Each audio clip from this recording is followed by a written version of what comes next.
I'm Jordan. This is the Straight Out of Bullshit podcast. Here's my sign. Oh yeah, here's the sign. I'm still out of ghetto with the sign, but yeah.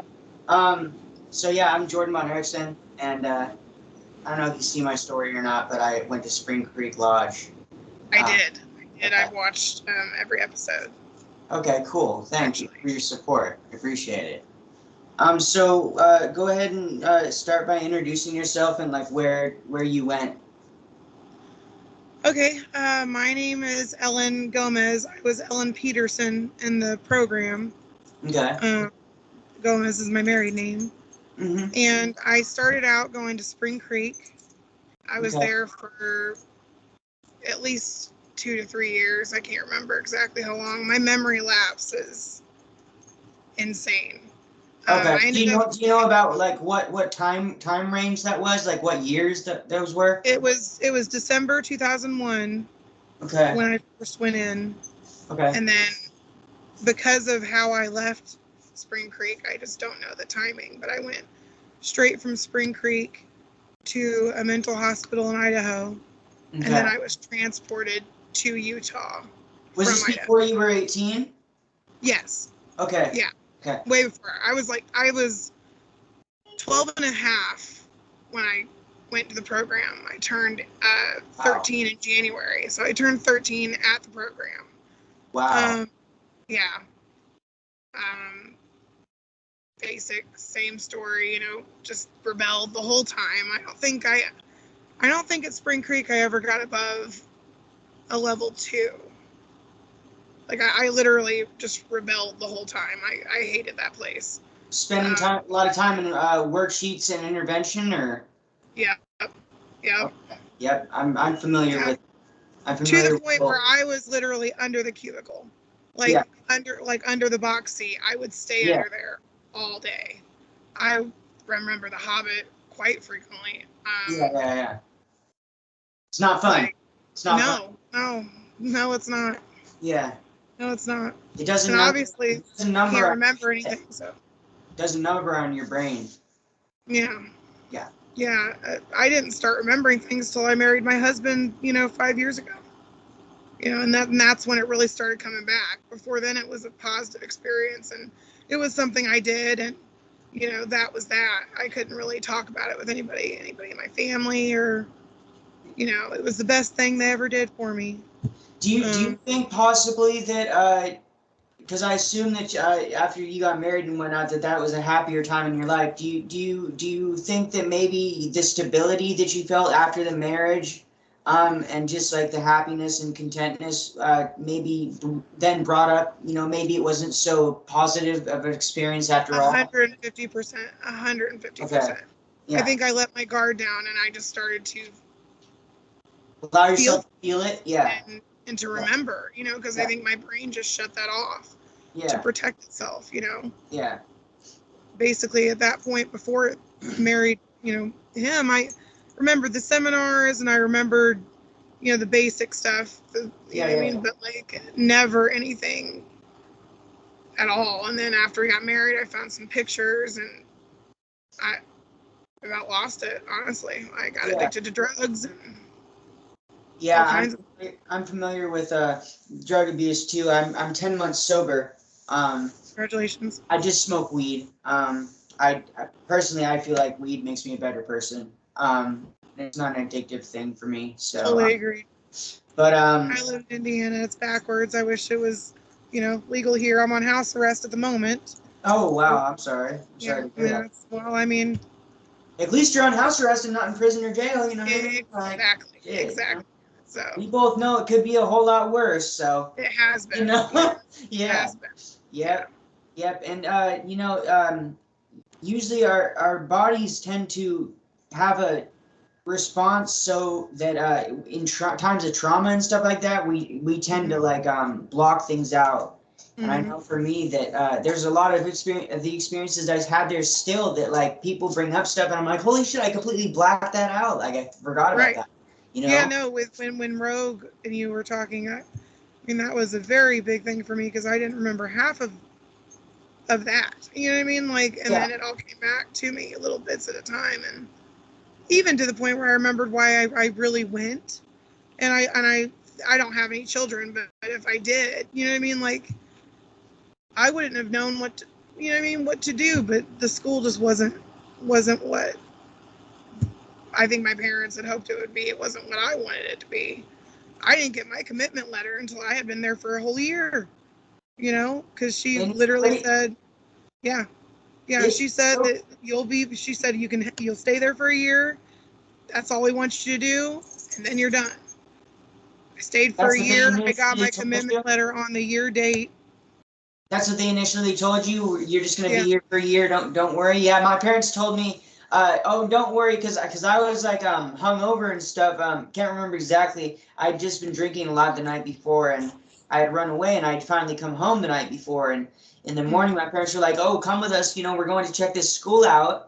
And I was like, am I gonna be back in time to do, like, because I got schoolwork and shit tomorrow. I was doing the whole like teenage thing. I can't be out for long. Like I got shit I gotta do. Like acting like I'm the king of the world and shit. Then so we went in the car, and I remember falling asleep, and I remember waking up like 2 or 3 times, and fucking each time I was like, wait, why are we still driving? Where are we fucking going? And they wouldn't answer me. And it was just it was the most surreal thing ever. And then I got there, and I fucking thought it was a ski resort at first. I didn't know what the fuck was going on. It was beautiful. I mean, the whole drive was beautiful. Yeah.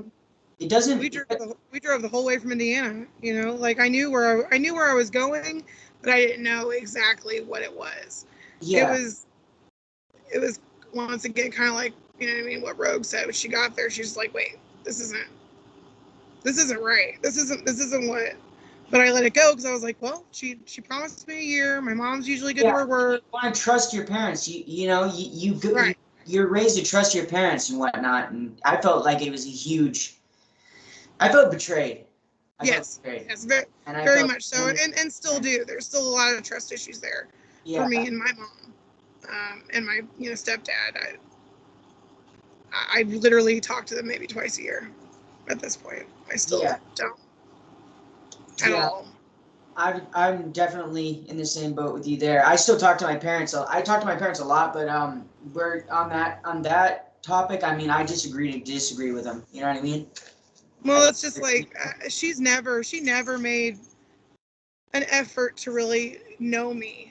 You know what I mean? Whether it was in the program, after the program, you know, like I always, I always had to make the effort to call her. Yeah. And usually, honestly, it's because I was hungry or something like that, and I'm on my own because she was always very unaccepting of me.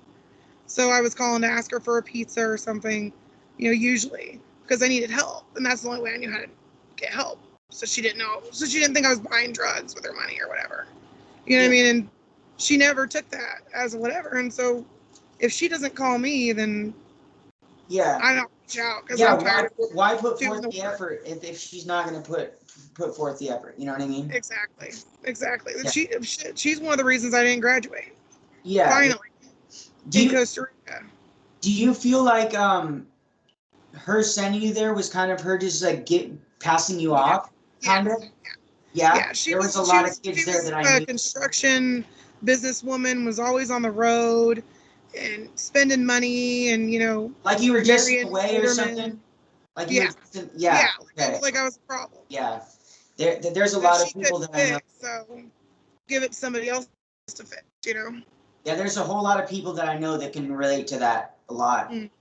Yeah, I think. And she was rich, so she had the money. So it was like, well, why not? Yeah. Someone else can take care of her, and she can get fixed or not get fixed. I don't care.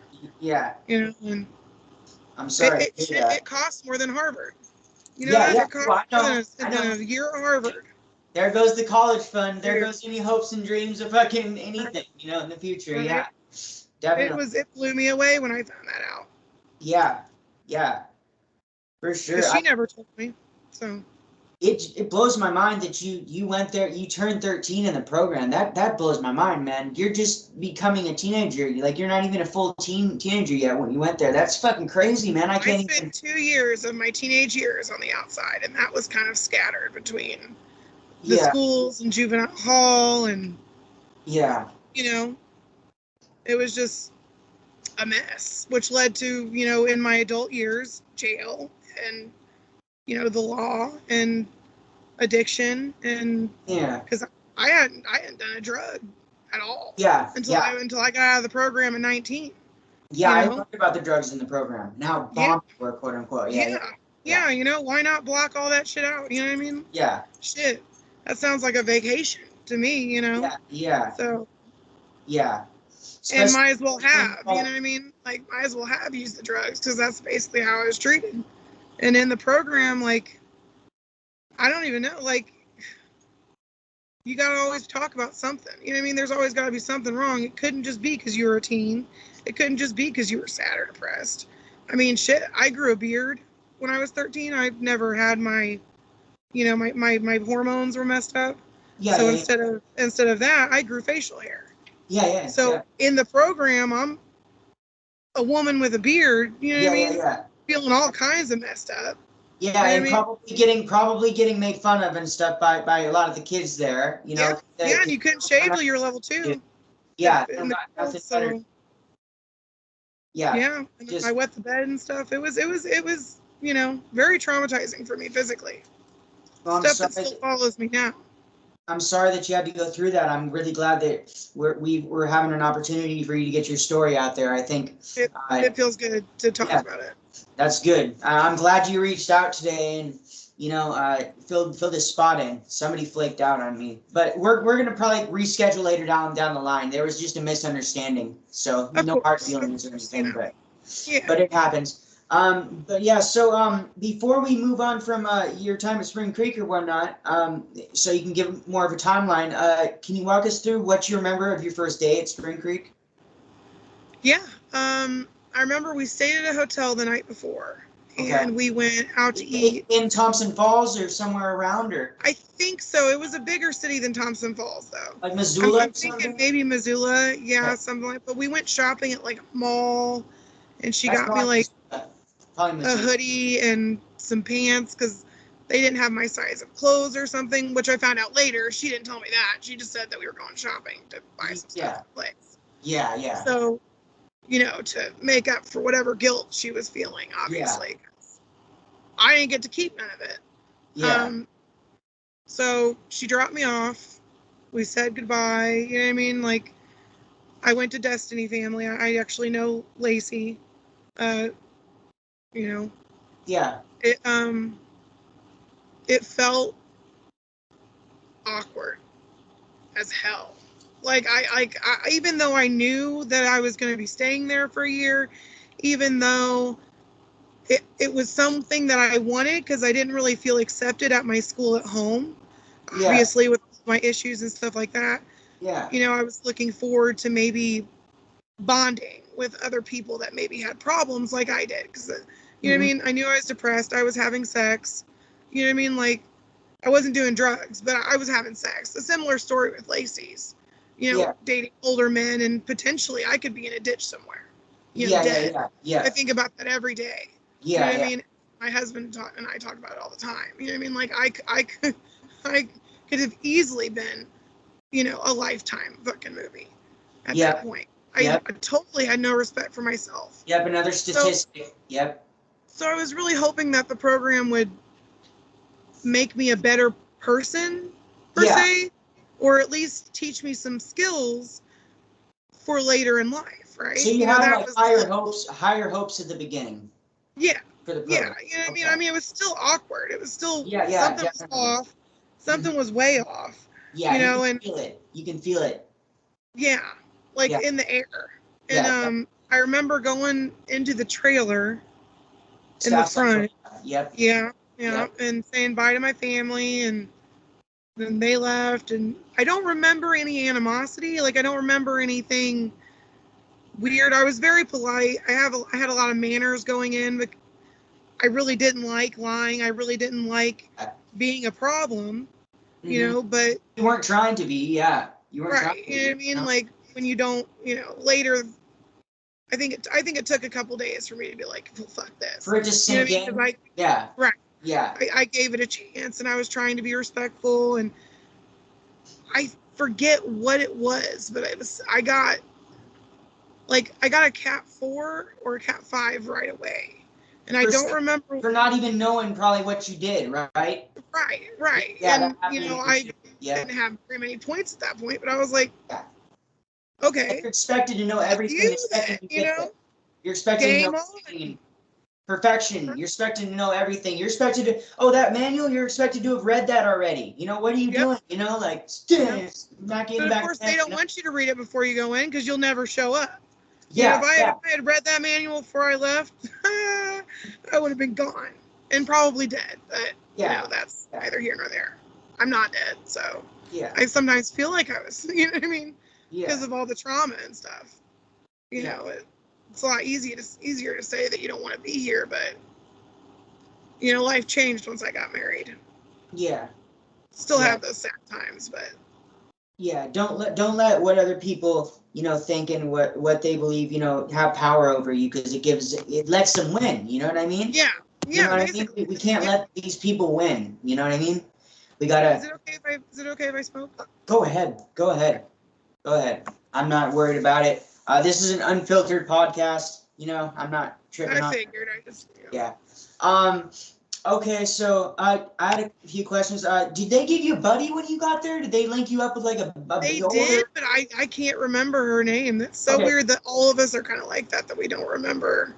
Yeah. Who it was. I mean, I barely remember. But you know they gave them you a buddy, right? At the beginning? Oh, for sure. Okay. For sure, I'm just making sure everybody's situated.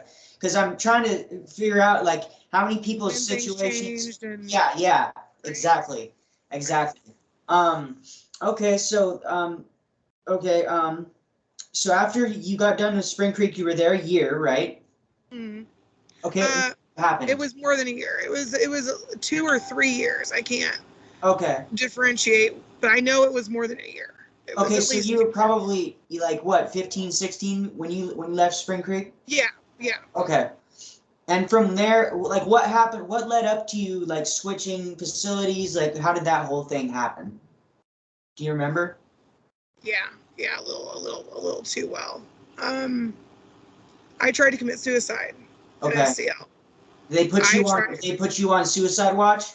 No, I tried to hang myself in the shower with floss. Okay. Yeah. And it actually, you can't probably see it, but it left. At nighttime? Huh? At nighttime? Yeah. Okay, I figured. Yeah, at nighttime. And the staff had to actually come into the shower and try to cut the floss out from my skin, and I left that night to a hospital and then was transported to the mental, like, I don't know if it was a mental like hospital sister thing, but it was very short. I was there for a very short amount of time, got put on antipsychotics, and then transferred to Cross Creek like immediately. So it wasn't. Okay. It was probably owned in some way by some capacity. Yeah. Schools. I wouldn't doubt it. No one talked about it. You know what I mean? And I tried to talk to people about it, be like, please don't send me back there. You know what I mean? There's a reason why I did this, and it wasn't because, you know, I'm crazy. It's literally because I can't do this anymore. Yeah. You know, I felt abandoned and lost and confused, and I was hormonal, like insanely hormonal. You know, I was given meds that I don't even know what they were. I had no control over anything. And I didn't know why I was being penalized, because I was just feeling, you know, bad, you know, and because I just fucked off full time in the program. I mean, I didn't care how it really made anybody else feel. I felt bad for, you know, the staff and having to do all that. But like, there's a reason for everything. And obviously I wasn't okay, but like no one listened to me about anything. And I'm not sure if it's Mike Linderman or Mike Terry, but he was the one that was with me and actually took me to the hospital. It's the bigger guy, not the smaller guy. So I think it was Mike Terry. Yeah, I think so. But like, was there anything in specific? Was there anything specific that led up to that night when that made you snap? Like in specific, I don't remember. Or was it just Okay. Probably just a bunch of stuff just building up over time. This is what Probably. I mean, I had a lot of issues with the bedwetting Okay. and the beard and stuff like that. And a lot of girls made, you know what I mean, made fun of me for it. Oh yeah, I had the night staff. They had to wake me up in the middle of the night to go to the bathroom, but it would still happen. Probably because I was traumatized. Well, yeah, that's a You know trauma what I mean? response. And, That's a trauma response. Yeah. you know, but it was my fault, and apparently I even got a Cat 5 for masturbation in there. And I'm like, dude, I don't even know how to do that. That was the thing. That was the thing that they would do to people. I don't people. even, like, you can, that's the last thing. Well, first of all, you were still hella young. Yeah. You know what I mean? And I think I was 14 at that point. Yeah, and you're in a program. So how the fuck did they expect you to even really know about, like, for me, when I'm thinking about that, you turn 13 in the program. And, you know, the average, in my experience, the average, you know, teenager, you know, starts experimenting or whatever, 15, 16, you know, in a normal setting. But you were in boarding school. So how did, you know, it doesn't even make sense. Where would you even get that knowledge? You know what I mean? At all. Yeah, like, and it's just. I had sex, but it wasn't anything for me. You know what I mean? Like, obviously it wasn't for me because I didn't know what I was doing. I didn't even know. You know, I just wanted attention. Yeah. I just wanted someone to show some kind of affection. That was the only way I got it. So attention. Yeah. You know, that's why I did it. But I damn sure didn't know how to please myself or even want to at that point because I didn't like who I was. I didn't. It's like meaning to even say that, you know. I'm not gonna do it in front of 20 girls. You know what I mean? In the nighttime with the staff watching. Yeah. Yeah. You know, so I think that was one of the things. I think it was just like I felt like I couldn't win. You know what I mean? I felt like every time I even wanted to do okay, knocked right back down. Yeah. You know? I feel you. And Cross Creek hell. God. That was basically like a jail. So let's transition. So you got sent to the mental hospital, spent some time there, and then you got transferred to Cross Creek. So can you walk us through like your first day there that you can remember? Oh my God. I was taken into the office. Ron Gardner, I think was his name. I know his name was Mr. Ron. And this was in Utah, right? Correct? Yeah. L.A., Virkin, Utah. Yeah, I believe I went there when I did PC2. Yeah. I believe I did PC2 there. Yep. Okay. Yeah. Continue. Mr. Ron, he was a tall guy, always wore a polo and short khaki shorts. Weirdo. Like, skis ball. Creepy. You know what I mean? Like grooming students and whatnot? Yeah. Like, got really close. Always wanted to hug you. I mean, it was really awkward. Okay. There was walls all around the school, like concrete white walls everywhere. It was a complete lockdown facility. You couldn't see. Compound. Like it was a compound, right? Exactly. Okay. Exactly like a compound. The only good thing I liked about it was you actually got to hear music while you ate. But it was country music and stuff like that. Program music, basically. And that was really good. Spring Creek, did they? That's not something they did at Spring Creek too, did they? They actually played Zig Ziglar and Tony Robbins. Yeah, like motivational, like feel good. Yeah. I think on Sundays sometimes there was either music or people sang. During deep cleaning. Yeah. Yeah. Yeah. It's hard to remember, really. Yeah, it was positivity overload, whatever they played. You know, nothing negative, nothing in your image. You know. Yeah, I really like to sing, so it was always fun. Yeah. I actually have a fond memory from Spring Creek. Before we continue about Cross Creek, I just wanted to throw in that I remembered. I used to, you weren't supposed to, but I used to hide in my journal. I would, with my buddies at nighttime, I would sit and we would remember lyrics to songs, and we would write lyrics in the journals and hide them under our fucking mattress. And we'd just sit there with the lyrics and just sit there and rap or like sing the song or, And I had like entire songs written out in my journal from just like a couple of friends just memorizing the lyrics or whatever. It's so weird because I did the same thing. I did like lyric art. I would do like lyrics in like a swirl, and then I'd go a straight line, then I'd go diagonal, and then I'd go down. So it almost looked like art. Yeah. And they really never figured out what it was. That's smart. That's smart. Yep. That's awesome.